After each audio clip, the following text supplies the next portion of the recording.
And just like that, recruiting completely changes.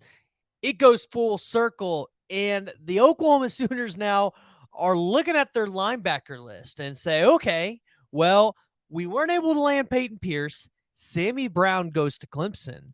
Exactly what's next and what's on the board for the Sooners? That's what we're here to talk about today. Want to get your guys' thoughts. Go ahead, jump down in the comments below.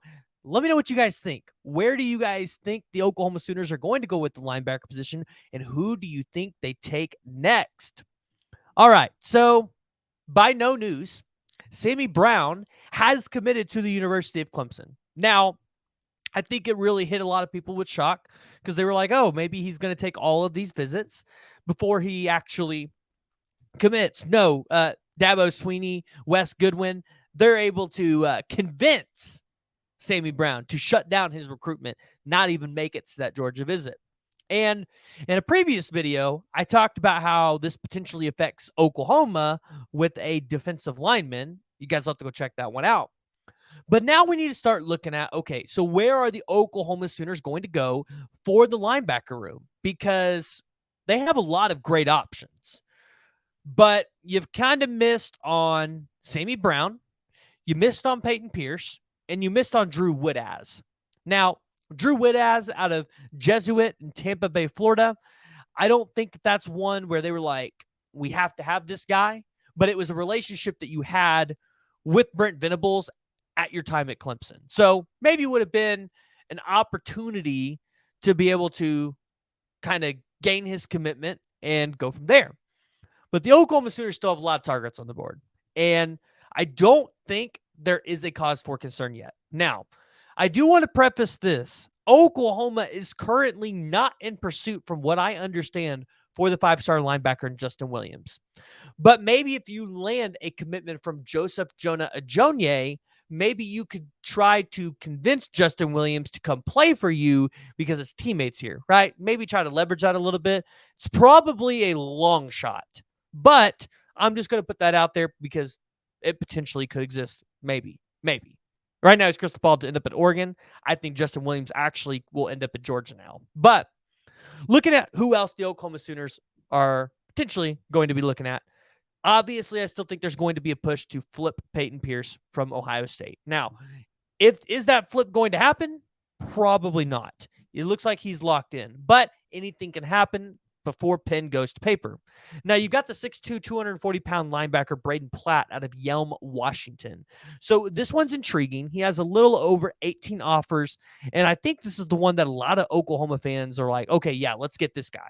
Because he's got offers from the likes of Oregon, UCLA, Michigan, Notre Dame, and others. So he's obviously wanted by some pretty elite teams, and he does have an official visit currently set with the Sooners on June 16th. And he previously took visits to Oregon on June 23rd and UCLA on May 5th. So this is one we'll have to watch. Currently ranked the 258th ranked player in the 247 composite, but the 247 rankings have him ranked as the number 73 overall player and the number 8 linebacker. So we'll keep our eyes on Braden Platt, especially with a Champ U barbecue visit and no official set afterwards. Maybe the Oklahoma Sooners will be able to close there. The other one you've got is Ty Anthony Smith out of Jasper, Texas, the 6'1", 205-pound linebacker. This is one that I actually like and one that I think the Oklahoma Sooners should definitely look at taking. He's ranked number 312 nationally in the 247 composite rankings, wanted by teams like Alabama, USC, Texas A&M. Texas currently holds over 26 offers, will be at Oklahoma on June 19th, and will be at USC June 16th, but will also be at Texas on June 22nd, but has already been to Texas A&M. So Ty Anthony Smith is definitely making his rounds, and I definitely would like to see Oklahoma try to make a push for this kid because I just like his athleticism. And when you look at what he did statistically in the category in 2021, 99 tackles, 13 tackles for loss, 3 sacks, 5 pass breakups, 2 forced fumbles, and 1 interception.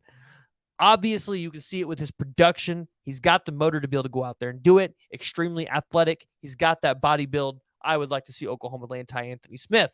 But a lot of you guys like Jordan Lockhart, the 6'3", 230-pound linebacker out of Bellflower, California. And why would you not like this one? Because You can go into USC's backyard and take a recruit from him. Jordan Lockhart does look like he's trending more to Brian Odom, Alex Grinch, and Lincoln Riley, but maybe the Oklahoma Sooners can potentially make a splash in this recruitment. Currently does not have an OV set up with Oklahoma. He has one set up with USC on June 23rd, Texas A&M on June 9th, but you've also got Michigan and Oklahoma in this one as well. Jordan Lockhart is one guy, though, where Brent Venables is listed as the secondary. So Brent Venables is in on your recruitment. Maybe there's something there. Additionally, you've got the guy Michael Boganowski from Junction City, Kansas, at 6'2", 200 pounds. You've heard some, rumblings of, hey, maybe this guy will go to safety. He has quite a few offers that are actually potentially problematic for the Sooners. You've got Florida State on June 19th, Stanford on June 2nd, and I only say Stanford's problematic because of their academics, right? And then you've got Kansas State in there. In-state school that's kind of on the rise, especially with Oklahoma and Texas leaving the Big 12.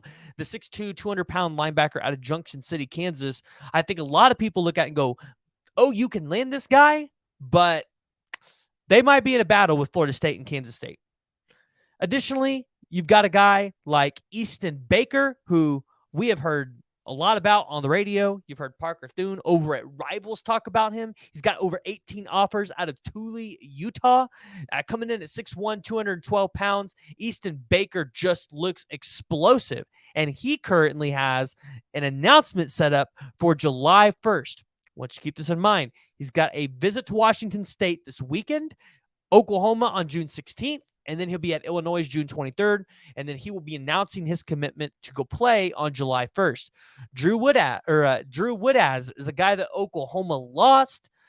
I guess if you really want to try to be able to go in there and flip him, maybe you can, but I would think Easton Baker would probably be more of the take over Drew Woodaz. And then finally, you've got Wyatt Simmons. Currently not ranked in the 247 composite, but Wyatt Simmons actually has been gaining some traction on the recruiting trail. So he just got an offer not too recently from Clemson. We'll be taking an official visit there on June 3rd. We'll be taking an official visit to Auburn on June 1st.